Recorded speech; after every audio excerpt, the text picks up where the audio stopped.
Fala pessoal, tudo bom com vocês? Sejam todos muito bem-vindos ao meu canal. Eu sou o professor Heitor Cruz e no vídeo de hoje nós vamos falar de como realizar o microagulhamento no tratamento de clareamento de axilas e virilhas. Será possível isso, professor? Como que a gente pode fazer isso?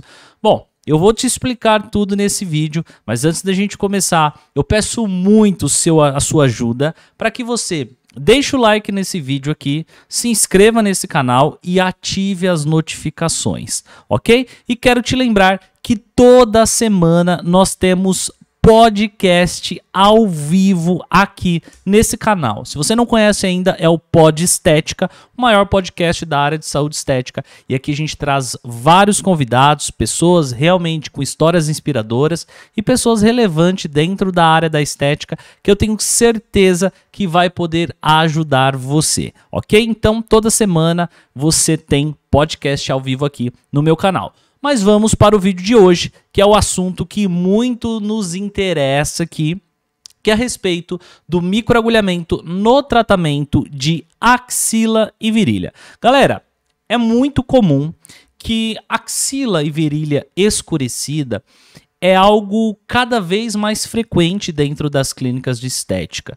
E às vezes você não sabe como abordar esse paciente, como iniciar esse tratamento ou por onde começar esse tipo de abordagem. Muitas de vocês realizam tratamentos já facial ou tratamentos corporais. Então, às vezes você está tratando o paciente facial, mas a sua paciente vai de regatinha e você nota ali um escurecimento na área das axilas, por exemplo. Ou, por exemplo, você faz um tratamento corporal na sua paciente e ela tira ali a roupa para que você faça ali, por exemplo, um tratamento de gordura localizada, de celulite, e você nota ali um escurecimento na região da virilha. E sim, isso é muito possível para que você realize nessas pacientes. Então, escurecimento como esses que vocês estão vendo aí na tela, a cada dia é mais comum, por diversos motivos. Vamos lá. Mais comum em mulheres, obviamente, mas em homens também podem acontecer, tá? De diferentes idades e diferentes fototipos de pele. Então não é só pessoas de fototipo alto que podem sofrer com esse tipo de aparência nessas regiões, nas áreas íntimas. E vamos lá para alguns motivos o porquê isso acontece. Então eu gosto sempre de falar para vocês, antes de entrar no tratamento, que de fato é o microagulhamento que a gente vai falar hoje, eu gosto de falar um pouco mais sobre como isso é causado e o porquê acontece, para que você, na hora que você realizar o tratamento, você faça o melhor tratamento e da melhor forma possível, beleza? Então o primeiro ponto aqui é a gente entender que em homens e mulheres de diferentes idades e diferentes fototipos de pele. Porém, é mais comum em mulheres, tá? A sua incidência é muito maior em mulheres, em fototipo alto. Isso se dá por alguns motivos. Vamos lá. Podendo ser os fatores internos e podendo ser os fatores externos. De fatores internos, nós podemos falar sobre genética. Nos fatores internos, podemos falar referente a hormônios. São algumas das possíveis causas a gerar esse tipo de mancha nessa região. E fatores externos, ou seja, hábitos de vida principalmente. Então, roupas muito apertadas é um exemplo claro.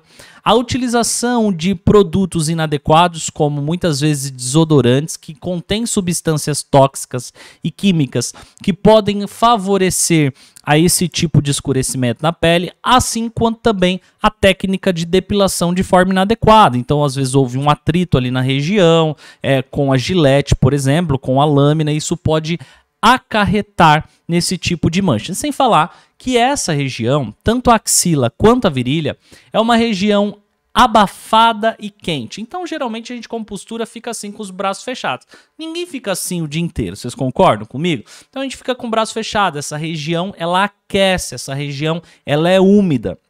E o mesmo se dá com a questão da virilha. Então, região úmida, quente, abafada, muitas vezes utilizando roupas escurecidas, o que esse contato com a pele úmida e aquecida pode gerar uma permeação do pigmento do tecido, seja da roupa íntima ou até mesmo de uma calça jeans, por exemplo, pode gerar ali uma permeação e uma absorção pela pele. Então, olha só que curioso, parece besteira, né? Então, oriente sempre seus pacientes a usarem roupas íntimas mais claras, fazer o processo de depilação de uma forma adequada para que não tenha esse tipo de problema. Então, como ter resultados? Primeiro ponto, galera, precisa conhecer a região anatômica, por exemplo, da região axilar. Então, nós temos ali glândulas, nós temos linfonodos importantes nessa região. Então, você não vai realizar o microagulhamento de qualquer forma. Tem que ser realizado da forma correta, sem ser agressivo. Até porque nós estamos falando de hipercromias na pele. O segundo ponto é conhecer as disfunções que são encontradas nessas regiões. Então, por exemplo, as hipercromias, que é um excesso de pigmentação na pele, não é melasma, são hipercromias mesmo de fato. Então, não é melasma na axila ou não é melasma na virilha, e sim uma hipercromia gerada por um processo geralmente inflamatório que causa uma excitação do melanócito e você tem um aumento da atividade da melanina naquela região, produzindo mais melanina, ok? Outro ponto que você pode encontrar tanto em axila e em virilha são as estrias. É muito comum encontrar estrias tanto na axila quanto na virilha. Então, você tem que entender o foco do tratamento do seu paciente. É estria ou é uma hipercromia naquela região? Ou tem os dois tipos de disfunção? Aí você precisa entender. E um outro, mais, vamos dizer, menos comum é a flacidez. Que a flacidez está mais atrelado, por exemplo, à região de interno de coxa. Tá? Então, pode acontecer, interno de coxa, virilha, essa região pode sim acontecer essa possibilidade de hipercromia na região. Bom, aqui é um caso de estria, por exemplo, na região de axila, para que vocês vejam, tá? Então, aqui é um paciente do sexo masculino que tem ali a questão de efeito sanfona, engorda, emagrece, também devido ao processo de hipertrofia. Então, esse processo de hipertrofia, ele gera também o esticamento, o estiramento do tecido, e isso pode promover as estrias nessa região. Notem que são estrias tanto rubras quanto estrias esbranquiçadas. Se você quiser conteúdos como estria, me manda aqui nos comentários, e também já tem vários conteúdos sobre estrias aqui nesse canal, beleza? Então só trouxe aqui a título de curiosidade para vocês. Um outro ponto que tem também, que pode acontecer, é flacidez nessa região, próximo ali à axila e também a região dos braços, mas isso são para pacientes mais velhas, né, de uma idade mais avançada, um grau de envelhecimento maior, e aí já é um outro caso de tratamento muitas vezes. Mas o nosso foco aqui é realmente, de fato, as hipercromias, as manchas escurecidas nessa região.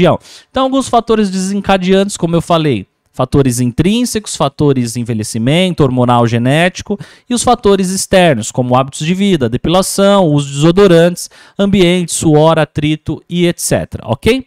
Primeiro ponto, como tratar aí? Você deve fazer uma avaliação de forma estratégica. Primeiro, entender a disfunção, tá? E identificar a disfunção exata. Número 2, entender a complexidade do tratamento, ou seja, não é muitas vezes em uma sessão que vai melhorar. Você precisa de mais sessões e um tratamento global para você oferecer os resultados.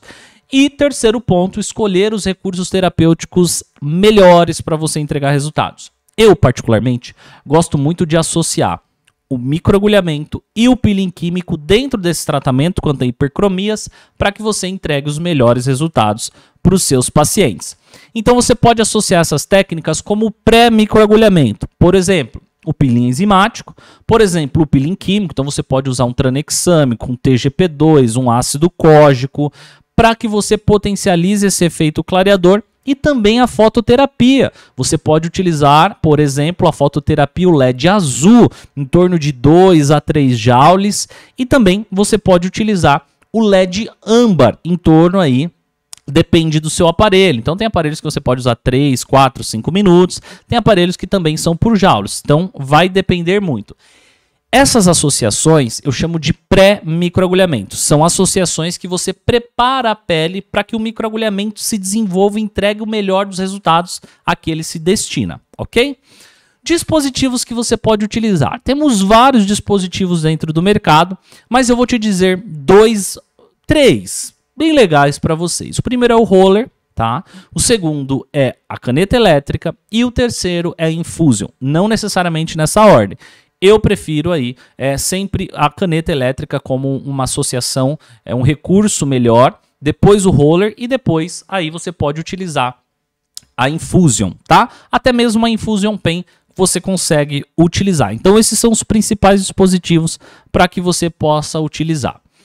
Aqui eu separei 5 ativos para você associar junto ao microagulhamento, ou seja, para fazer o efeito drug delivery, que é o Neurolite, um excelente ativo. O ácido cógico, também um excelente ativo. Então nós temos aí o Neurolite, que ele inibe a síntese de melanina.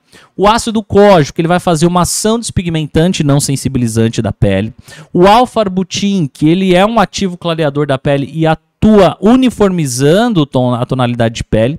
O glutationa, que também é um poderoso antioxidante. E o ácido glicólico, que ele vai estimular a renovação celular. Então isso vai te proporcionar um clareamento seguro e eficiente aí para o seu paciente. Trouxe outras opções, como o Tranexam, o Nanofactor C e também o Nanofactor TGP2. São aí diferentes ativos que você pode associar para esse tratamento. E pós-tratamento, professor, como que eu posso fazer? Eu gosto sempre de finalizar o procedimento de microagulhamento com ativos regeneradores. Então, uma Cicaplast, um Ultra Regener são bem interessantes, tá? A fototerapia também é um recurso bem legal de você associar no pós-procedimentos. E o home care é fundamental. Ativos, produtos despigmentantes de uso diurno ou uso noturno, tá? Sempre com os mesmos ativos que eu falei para vocês no começo. E assim vocês vão entregar os melhores resultados. Para os casos de interno de coxa ou virilha, a recomendação, se a paciente for se expor ao sol, é muito legal que ela faça a utilização de um filtro solar. Isso vai ajudar muito dentro do tratamento dessa paciente, certo? Bom, galera, então esse foi um pouquinho desse conteúdo.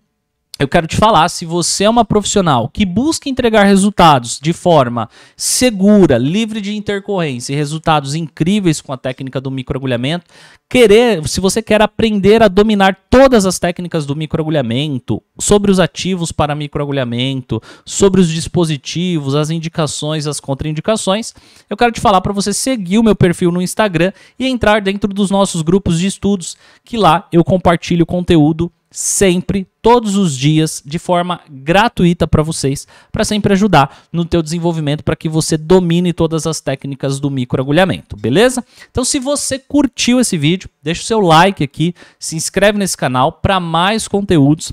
Eu quero te lembrar e te avisar, na verdade, que nós estamos preparando uma série de lives aqui no YouTube. Eu ainda não posso falar muito, é só um spoiler para vocês, mas estamos definindo um novo projeto, com horários diferentes, com temas diferentes, para ajudar você, profissional de saúde estética. Gostou desse vídeo? Então, deixe seu comentário aqui ou deixe a sua dúvida também, beleza? E a gente se vê até o próximo vídeo. Um grande abraço e até lá!